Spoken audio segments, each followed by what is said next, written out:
పంచభూతాల్లో మూడోది అగ్ని. మనిషి జీవితంలో అడుగడుగునా అవసరమైంది కూడా ఇదే. నిప్పులేందే ప్రాణం నిలవదు. జఠరాగ్ని మండుతూ ఉన్నంతసేపు మనిషి జీర్ణ వ్యవస్థ చక్కగా పనిచేసి ఆరోగ్యం చేకూరుతుంది. ఆకలి వేసినప్పుడు వంట చేసుకోవాలంటే మొదట కావాల్సింది నిప్పు. ఇంతటి మహిమగలది కనుకనే అగ్నిని ఋగ్వేదంలోని తొలి మంత్రం అగ్నిమీలే పురోహితం అని ప్రస్తుతించింది. అగ్నులు 3 విధాలని శాస్త్రం చెబుతోంది.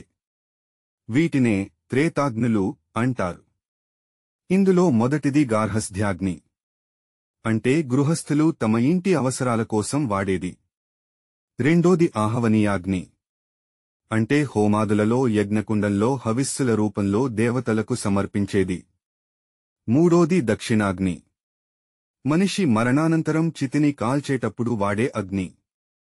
ఇలా 3 విధాల అగ్నులు మనిషికి జననమరణ పర్యంతం అత్యవసరాలు.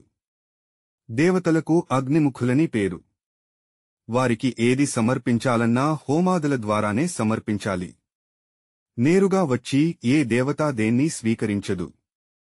దేవతలకు మానవులకు మధ్య అనుసంధాతగా అగ్ని ఉంటాడనేది అనాదిగా వస్తున్న నమ్మకం. 27 నక్షత్రాల్లో కృత్తిక, రోహిణి, మృగశిర, ఆర్ద్ర, పునర్వసు, పుష్యమి అనే 6 నక్షత్రాలు అగ్నికి సంబంధించినవి. వేదాలకు అంగమైన జ్యోతిషశాస్త్రంలో కృత్తికతో ప్రారంభించి భరణితో ముగిస్తూ 27 నక్షత్రాల గణన కనబడుతుంది. ఆయా నక్షత్ర సమయాల్లో చేసే యాగాలను నక్షత్రేష్టి అని పిలుస్తారు. ఉపనిషత్తుల్లో ఎంతో ముఖ్యమైంది, ఆత్మవిద్యకు ఆలవాలమైంది కఠోపనిషత్తు.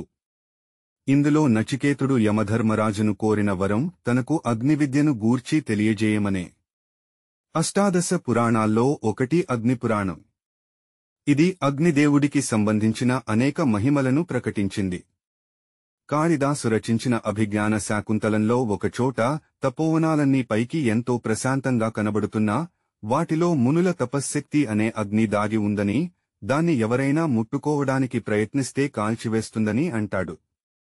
అల్లసాని పెద్దన రచించిన మనుచరిత్ర ప్రబంధంలో ప్రవరుడు హిమాలయ సౌందర్యాలను దర్శించి తన ఇంటికి బయలుదేరుతున్నప్పుడు అగ్నిదేవుణ్ణి ప్రార్థించి క్షణాల్లో ఇల్లు చేరుకోవడం కనబడుతుంది.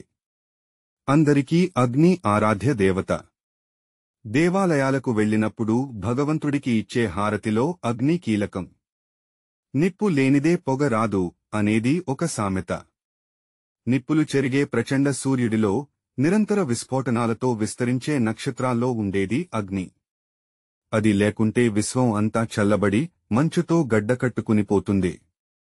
సూర్యుడికి ఎంతో దూరంలో ఉన్న గ్రహాలు అన్నీ గడ్డకట్టిన మంచు ముద్దలే అవుతాయి. దాంతో జీవం ఉండే అవకాశాలు శూన్యం.